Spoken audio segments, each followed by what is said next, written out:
Bonsoir à tous. Chaque matin, Joey traîne sur le chemin de l'école, faisant son maximum pour repousser le moment où il devra affronter Jason, son tortionnaire. À la cruauté ou pire, l'indifférence de ses camarades, il préfère la solitude de la forêt qui s'étend entre son lycée d'Amérique du Nord et sa maison. Voilà le pitch, comme on dit, de la nouvelle bande dessinée de Max de Radiguez. Il est l'invité de LCR ce soir.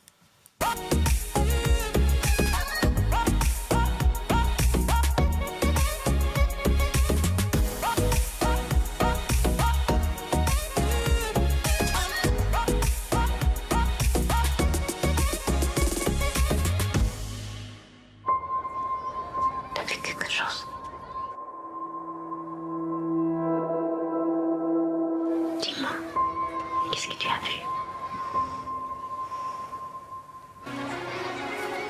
Allez, bonne journée.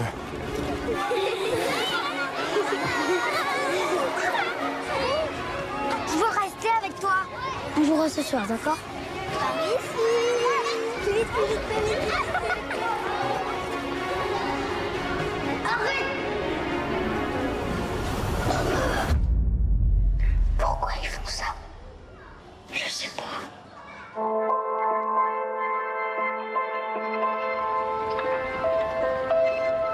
Dis rien à personne. C'est quoi ça? C'est rouge. Donc j'ai marqué du but. Ah? Qu'est-ce que vous faites là? Mais de quoi je m'en Qu'est-ce que tu viens de dire? Mais je veux t'aider. Je t'ai rien demandé. Va-t'en. Si tu te mêles encore de mes affaires, t'es morte. Allez, souriez.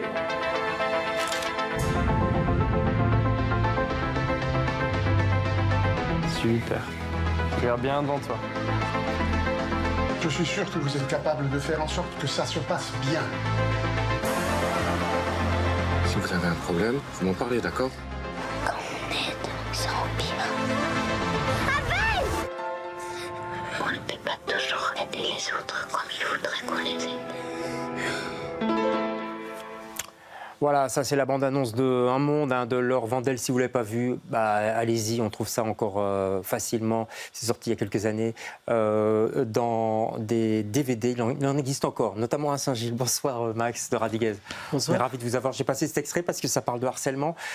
Certes, peut-être que les enfants, l'âge est un peu plus jeune. Vous, c'est plus, on va dire, l'adolescence.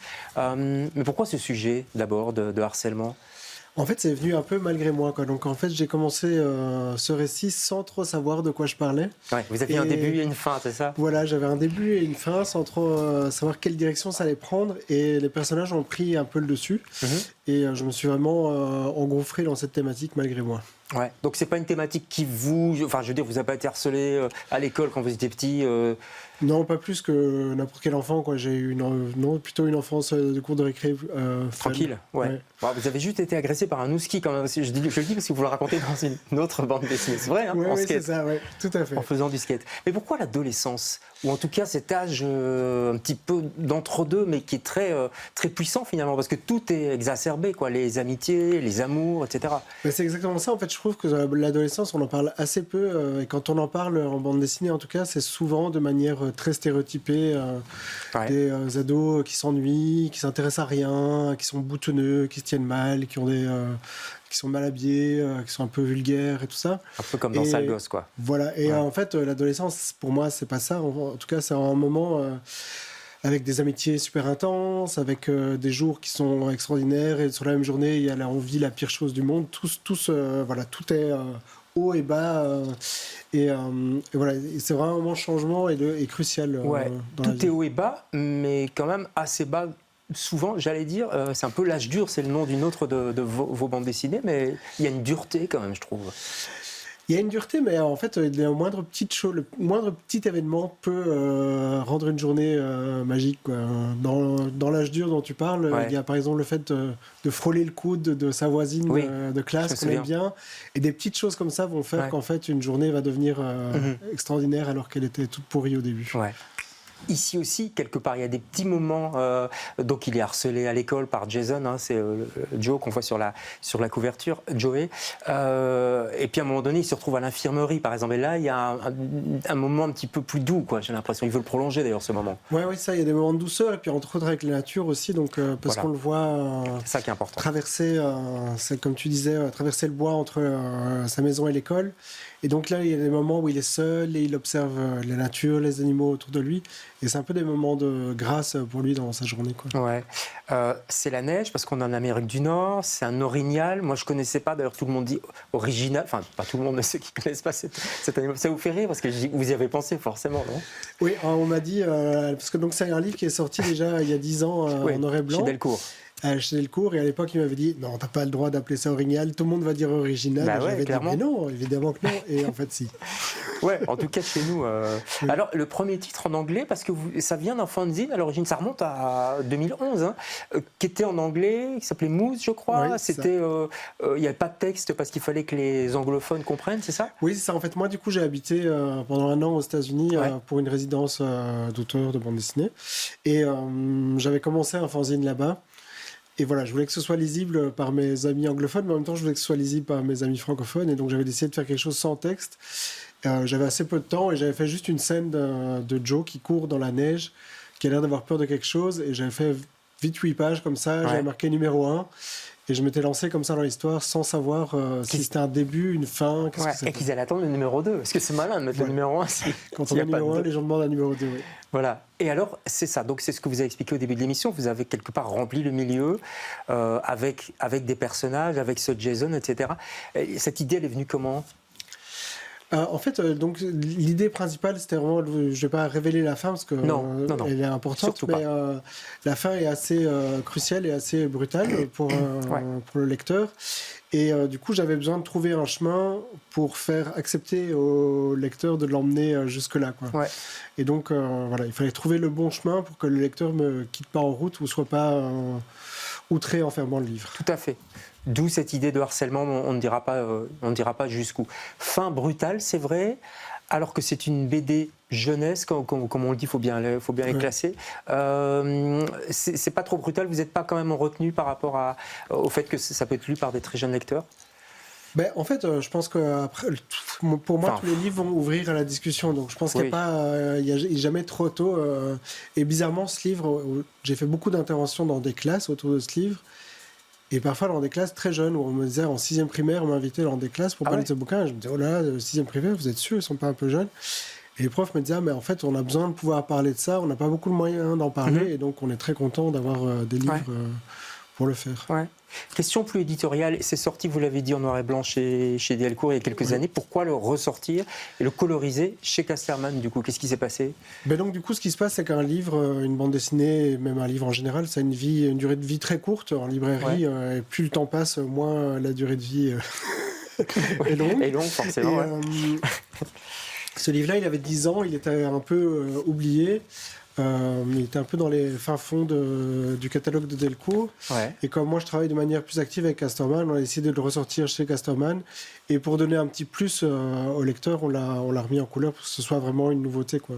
Donc c'est exactement les mêmes cases, les mêmes dessins, vous n'avez pas Voilà. retouché en fait? J'ai rien retouché, j'ai juste rajouté quelques pages un peu explicatives à la fin, sur ce que j'ai fait et tout ça, mais le bouquin est le même bouquin, sauf qu'il est mis en couleur. Ça va sortir le 14 février, date facile à retenir. Il y a aussi une autre qui va ressortir le 14 février, une autre de votre BD aussi chez Casterman, c'est ça? Voilà, et on sort du coup par la même occasion Bâtard, qui était aussi un polar en noir et blanc, qui pareil ressort en couleur, même format, un petit format cartonné. Un polar aussi, je me souviens bien, ils font les 400 coups, plein de hold-up. Enfin, ouais, voilà, c'est vraiment, on suit une mère et son fils en cavale. Voilà, ça c'est Bâtard, et ici c'est Orignal, dites bien Orignal et pas Original.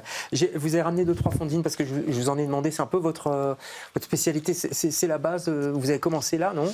Oui, c'est ça, et du coup, Orignal était d'abord un fanzine, Bâtard aussi, et donc quand je travaille sur un récit, je le prépublie d'abord, donc ça veut dire que je travaille de mon côté, et dès que j'ai suffisamment de pages, je les photocopie et je les vends un peu, j'en fais pas beaucoup, j'en fais une centaine, et je les vends ou je les donne aux copains.